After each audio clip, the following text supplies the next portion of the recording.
Mesdames, Messieurs, bonjour. Aujourd'hui, dans notre émission Africa Europa, nous discutons du rôle et de l'impact de la culture africaine en Europe. J'anime le débat avec Ousmane Kaba. Ousmane, bonjour. Bonjour, mon âme. Nous avons comme invité sur le plateau l'eurodéputée Cécile Kienge. Madame, bonjour. Bonjour.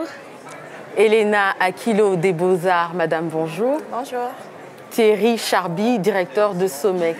Monsieur, bonjour. Bonjour à tous. L'Afrique a toujours provoqué en Occident une avalanche de stéréotypes qui se sont succédés depuis l'époque précoloniale jusqu'à nos jours. Face à une citoyenneté européenne et américaine, se revendique de plus en plus sur la scène mondiale une citoyenneté africaine. Cécile Kienge, quel est votre point de vue, quel est votre constat sur la culture africaine en Europe? Oui, et je dois dire que la culture africaine a toujours eu un certain impact en Europe, puisqu'il faut le voir dans beaucoup de secteurs. Moi, je peux partir du fait que je viens de l'Italie, donc je regarde la mode, je regarde l'art, la culture, et quand je regarde tout ça, je reconnais l'Afrique. Mais il faut le dire tout de suite, puisque la plupart de ceux qui ont été pris en Afrique, je dis ça d'une façon démocratique, pour ne pas dire ce qui a été arraché à l'Afrique, et la plupart des gens ne le reconnaissent pas. Donc c'est comme si on partait en Afrique, on prenait et on emmenait ça en Europe, mais on ne dit pas d'où ça vient. Mais quand on regarde très bien beaucoup de choses, et on sait que ça provient de l'Afrique. Donc il y a toujours eu l'impact. Et ça fait des siècles que ça se passe comme ça. Et donc, à un certain moment, il y a même dans l'historique, on ne parle pas de l'origine africaine, de certaines choses, de la mode, mais on parle simplement des couleurs de l'Afrique. Mais il faut le reconnaître, l'Afrique a une très grande influence et un impact dans la culture européenne. Et je peux dire juste Picasso, par exemple, si on regarde l'art de Picasso, on reconnaît qu'il y a l'Afrique là-dedans. Mais c'est difficile que quelqu'un puisse dire cet art ou ça appartient à l'Afrique. Alors moi, je peux le dire. On a toujours eu peur de le dire, en quelque sorte, c'est parce que l'Europe a toujours eu ce sentiment paternaliste et n'arrive pas à reconnaître ce qui provient et la richesse de l'Afrique. C'est de la richesse, il faut le reconnaître. Effectivement, honorable pour Picasso, c'est connu, il l'a dit lui-même, dans ces périodes de doute, c'est grâce donc à l'art africain qu'il a pu se renouveler. Exactement. Et devenir le Picasso qu'il est devenu. Oui. Justement, Excellence, comme on parle de l'Afrique dans ce sens-là, mes chers Anta Diop a montré quand même cette antériorité de la culture. Mais pourquoi au niveau même des dirigeants africains, ou bien de ceux qui ont la possibilité de diffusion, on ne trouve pas cet engouement pour vraiment montrer cette Afrique ancienne? Parce qu'on dit que l'homme vient de là. Oui. Oui, vous avez parfaitement raison. Moi, je crois qu'aujourd'hui, il y a un grand problème en Afrique, mais aussi en Europe. Des deux côtés. Je vous explique pourquoi.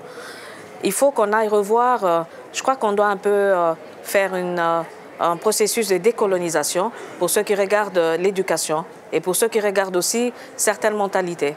Puisqu'il y a beaucoup de personnes. Si je regarde du côté de nos dirigeants, il faudrait insister sur l'éducation, la connaissance, l'histoire, la mémoire de la richesse de l'Afrique, de l'histoire de l'Afrique.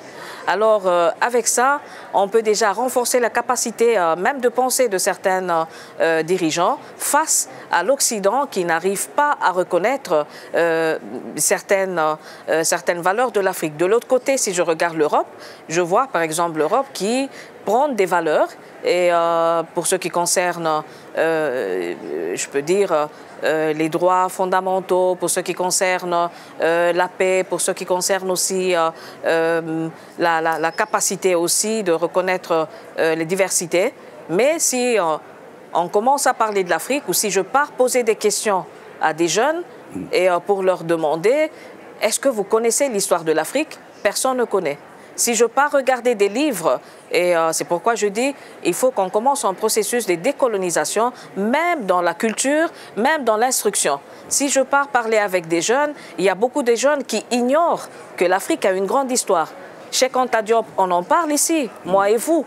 Ouais. Mais peut-être une autre personne qui regarde notre émission et, pourra aller se documenter pour voir qui était Cheikh Anta Diop.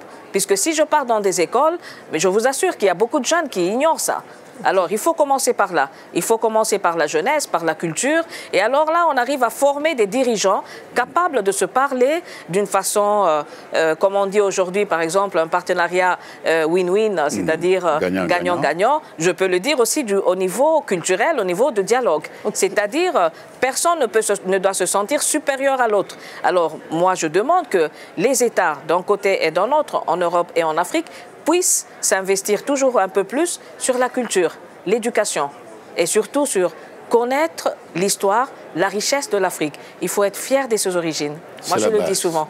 Avant de poursuivre notre discussion, je vous propose de découvrir en quelques images le festival Afropolitan.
Elena Akilo, vous êtes responsable au desk Afrique des Beaux-Arts.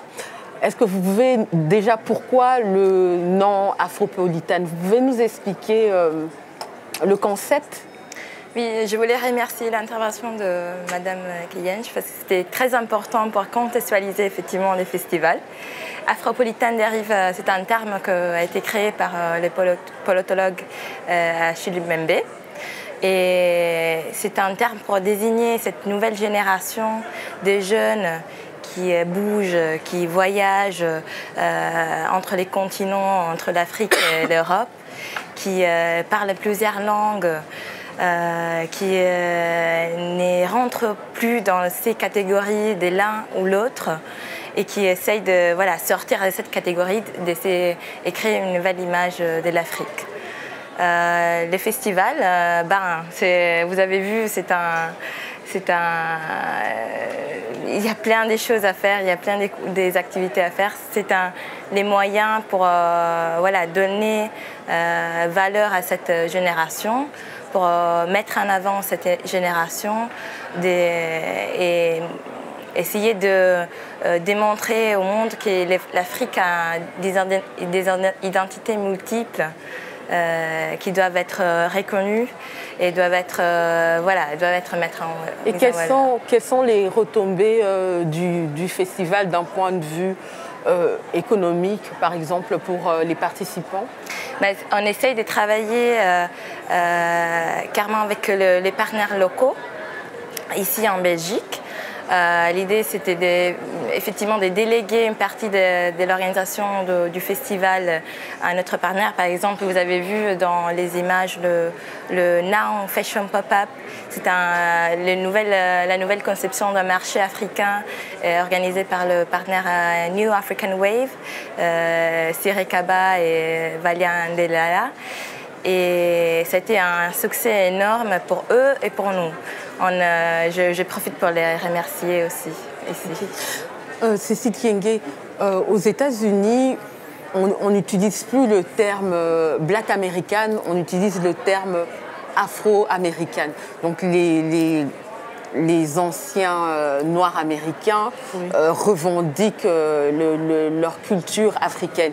Et en Europe, on parle maintenant de l'afro-européen ou de l'afropéenne. Quelle est la place et le statut de l'afro-européen? Oui, je crois qu'il faut remettre ça aussi au centre de la discussion en Europe aussi. Je peux vous donner quelques exemples, puisqu'il y a quelques semaines, ici au Parlement européen, et j'ai fait une résolution dans une commission pour justement lutter contre l'afrophobie. Vous voyez que j'ai mis au centre l'origine africaine. C'est plus noir, simplement européen, mais c'est afro-européen. Et donc, on a fait une résolution qui a été votée, je dois dire, avec une très grande majorité, pour parler de l'afrophobie. Mais à travers cette résolution, là où on parlait du racisme qui monte, hein, puisque si on doit parler de discrimination et du racisme, c'est surtout envers les afrodescendants. Et donc, j'ai voulu souligner ça dans la résolution, mais en même temps, j'ai commencé à parler de l'intégration, mais j'ai commencé à parler aussi de la place, qui n'est plus simplement l'intégration, puisque ce sont des Afro-Européens, donc c'est une réalité. On ne peut plus ignorer cette réalité. Alors, à partir de là, je suis partie en Italie et j'ai créé une initiative qui s'appelle API, Afro-Italian Power Initiative, et qui devient une façon de commencer à parler des Afro-Italiens. Alors, j'ai beaucoup été critiquée puisque les gens disent « mais pourquoi Afro-Italiens » Mais je crois que c'est important. C'est un peu dans le même sens avec les Afro-Américains. Il faut le dire. Il faut le dire, puisque si vous voyez, il y a beaucoup de choses et qu'on met, par exemple, même quand on insulte les gens, on dit toujours, c'est toujours lié à l'origine. Mais ce n'est pas négatif. On doit commencer à parler d'une façon positive. On doit commencer à faire voir toute la partie positive des Afro-Européens, des Afro-Italiens, mais qui ne soient pas liés simplement à l'idée, par exemple, du populisme qui veut simplement reléguer les Noirs dans une communauté. On dit leur origine. Il y a une histoire derrière. Il y a l'histoire africaine derrière. On en a parlé au début de l'émission, mais je crois que même à travers cette terminologie, on essaie de faire voir qu'il y a une histoire derrière. C'est plus simplement une histoire de couleur, mais c'est afro. Honorable, alors, oui. Justement, quand on voit ça, vous qui êtes au cœur même des institutions européennes ici au Parlement, quand on voit les populismes en Europe monter, et justement contre des distinctions pareilles, sociales, ou d'origine et tout, quel est votre sentiment? Oui, moi souvent je définis le racisme comme une tentative de pouvoir nier les droits fondamentaux à des personnes. Et dans ce cas-ci, à des Noirs, les Afro-Européens. Puisque vous savez, quand on vous exclut d'une communauté, c'est-à-dire que vous n'avez plus accès au logement, vous n'avez plus accès aux soins, vous n'avez plus accès à beaucoup de services. À l'éducation. En quelque sorte, à l'éducation. En quelque sorte, on est en train de bafouer les droits fondamentaux. Et donc, je me dis, le racisme qui devient institutionnel, c'est simplement, pas simplement, c'est grave, puisque c'est une tentative de pouvoir vous nier les droits fondamentaux. À ce moment-là, vous êtes exclu de la communauté. Et donc, vous voyez que c'est une conséquence de tout ça, quoi. Donc, tout ce qu'on peut faire comme discrimination, exclusion de la personne, ça a comme conséquence, vous ne faites plus partie de cette société. Vous êtes exclu de cette société. Et normalement, si je regarde la charte des droits de l'homme, je regarde donc les droits humains, je regarde les différentes constitutions au niveau des différents États membres, je me dis, mais si c'est exclu, pourquoi je dois accepter cette situation? On doit lutter pour que chaque personne puisse jouir de tous les droits. Et donc, on doit lutter contre le racisme. Ça n'a pas sa place dans la société européenne. Et c'est vraiment triste puisque ça ne peut pas se passer en Europe. Et surtout pas dans une terre qui prône la paix, et surtout pas dans une terre, si je regarde l'article 2 du traité de l'Union européenne qui dit démocratie, pluralisme et diversité et tout, ça n'a pas sa place dans cette société. Merci. Justement, avant de poursuivre notre discussion, je vous propose donc de regarder ce deuxième clip. Sabu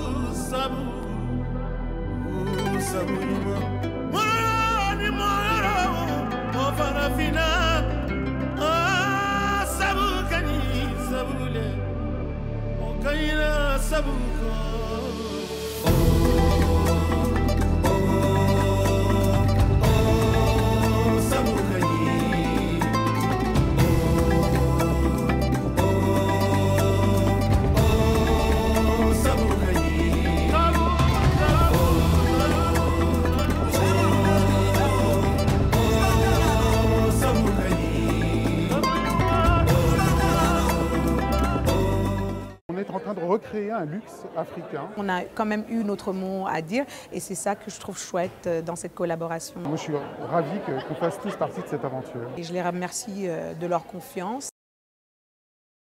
Thierry Charby, vous êtes directeur chez Somex. Au début, on disait que la culture africaine, elle inspire. Vous, elle vous passionne puisque vous avez pris l'initiative de commercialiser le wax haute couture et les tissus africains. Est-ce que vous pouvez nous parler de votre expérience? Et surtout passion.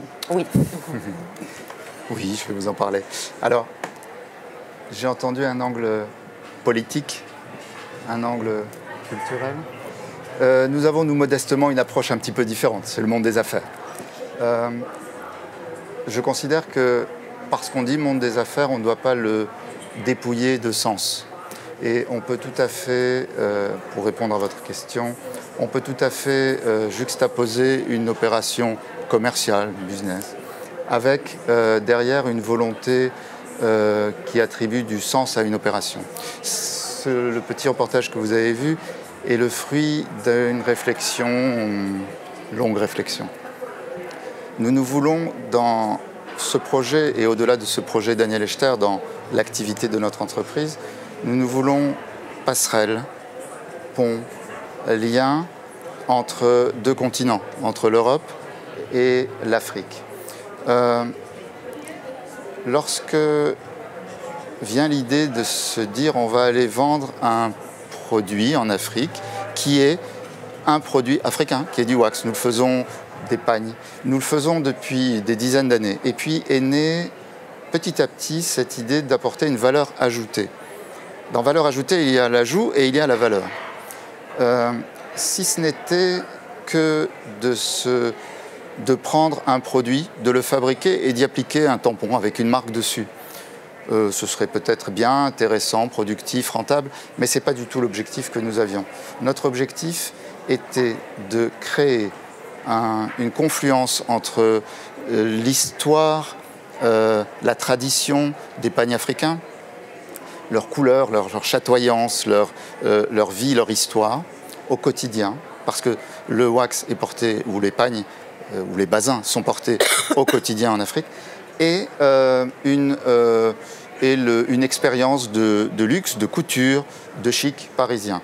Daniel Echter, le fondateur de la marque, avait, dans les années 60, décidé d'apporter le prêt-à-porter dans la rue. C'était un de ses motos. C'est ce qu'il a identifié, ce qui lui a donné une force dans son développement. Nous, ici, notre idée est d'arriver à utiliser l'expérience, les forces, les spécificités de chacun des deux mondes pour arriver à ne pas dire, nous, Daniel Echter, nous venons proposer des costumes, des robes, des vestes en Afrique, mais en Afrique, on porte du tissu que l'on confectionne soi-même. C'est une tradition ou que l'on fait confectionner par des tailleurs. Donc notre idée est d'amener derrière tout un monde de couturiers, de tailleurs, de stylistes, de créateurs et de tout un monde qui tourne autour de ce wax. Aujourd'hui, nous avons fait la démarche absolument inverse. C'était un projet alternatif, un projet un peu osé, un projet dangereux, de se dire, plutôt que d'aller apporter ce que l'on fait d'habitude en Occident, en Afrique, on reprend les codes, la créativité. Nous sommes entourés de tout un tas de stylistes. Vous avez vu Adama Paris ici, qui avait créé la Fashion Week en Afrique. Vous avez vu Christophe Blondin, qui est le créateur de styliste chez Daniel Echter. Nous avons été chercher les compétences là où elles se trouvaient, et particulièrement en Afrique. C'est ce qui fait qu'aujourd'hui, nous sommes dans un projet unique, osé, qui se fait sous forme de start-up. Nous sommes une vieille entreprise et une start-up, ce qui apporte cette passion dont vous parlez. Et aujourd'hui, il y a finalement un retour qui se fait, c'est-à-dire que nous avons un accueil extrêmement intéressant.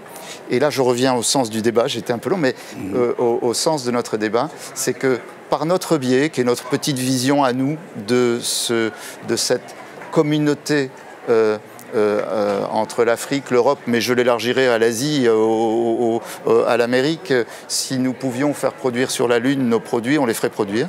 Et finalement, il y a une communauté de vision qui amène à ce respect, à cette tolérance et à cette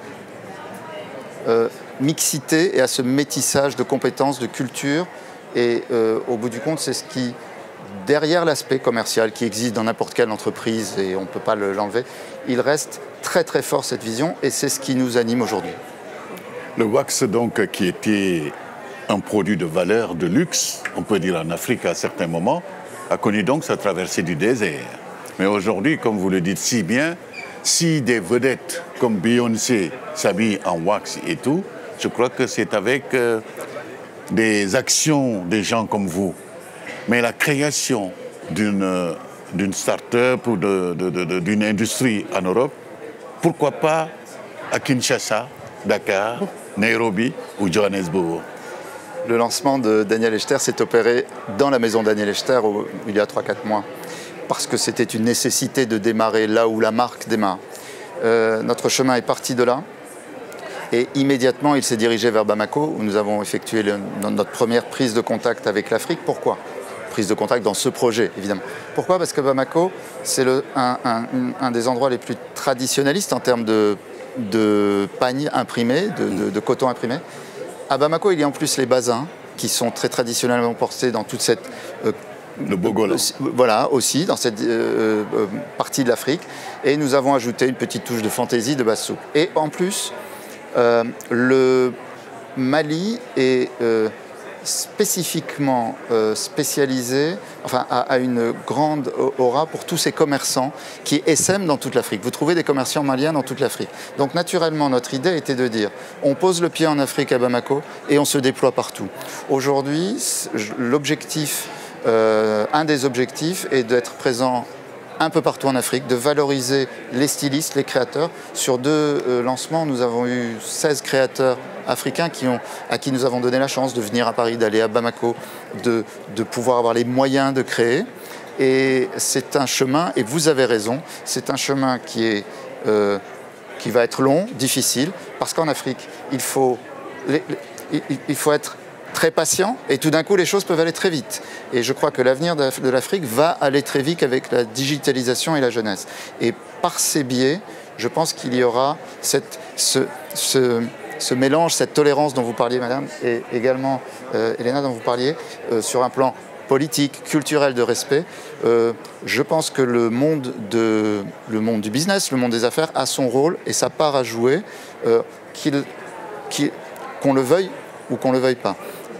Et ce chemin, il va aller en théorie jusqu'à donner de la formation, du travail, des emplois, et de manière ultime, de tenter de centraliser le maximum de production en Afrique. Nous sommes en train d'y revenir. Vous parliez du Make Africa great again. Voilà. Oui. Madame Kenge, voilà, donc Thierry Charby expliquait qu'il avait vraiment le souci d'impliquer les Africains dans le projet Daniel Echter Wax. Il y a des Africains qui prônent de plus en plus le Made in Africa et qui dénoncent un rapport dominé et une exploitation, comme on le disait au début, de la culture africaine parmi les ressources qui sont exploitées.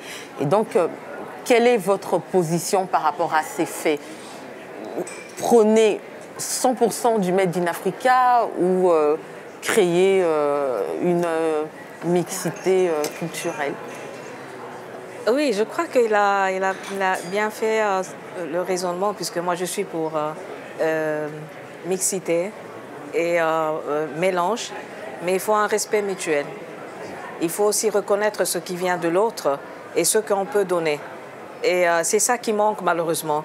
Donc quand il y a un rapport de force, il y a toujours quelqu'un qui prétend être supérieur à l'autre. Et ça ne peut pas aller, ça ne peut pas fonctionner. Alors quand on parle de mixité, quand on parle aussi de métissage, c'est-à-dire il y a quand même un certain respect mutuel. Et c'est ça la beauté, puisqu'à la fin, on ne peut pas dire ça c'est mieux que ce que j'ai emmené, ou bien ce que l'autre a emmené est mieux que ce que moi j'avais, mais c'est quelque chose qui se mélange. Alors moi je crois que si on parle de la culture, on parle de la mode et tout, ça pourrait être une base aussi pour... puisque moi j'aime bien utiliser le mot l'approche holistique, globale. Il ne faut pas regarder simplement à travers des lunettes, c'est-à-dire dans une certaine direction, mais il faut regarder un peu le tout. C'est ça qui fait la beauté.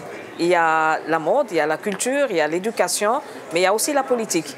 Vous voyez, par exemple, si je pars regarder en Angleterre, il y a les Noirs, puisque en Angleterre, qui aujourd'hui aussi revendiquent, par exemple, la dénomination de Afro, ils ont fait Operation Black Vote.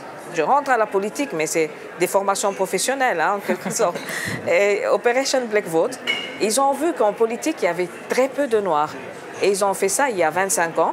Ils ont commencé à faire une sensibilisation, ils ont commencé à informer, ils ont commencé à se mélanger et à parler à tous les partis politiques. Mais c'est pour dire qu'il y a la place pour tout le monde. Et si on veut parler le même langage, il faut reconnaître aussi les minorités noires, il faut qu'ils soient là. Et c'est seulement ensemble qu'on peut avoir une Europe très forte.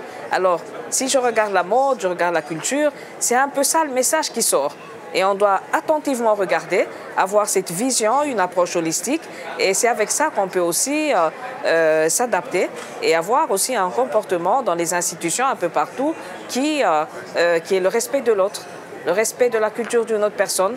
Et il n'y a pas le mot qu'on utilisait dans le passé, là, aller civiliser les Africains. Ça ne peut pas se passer.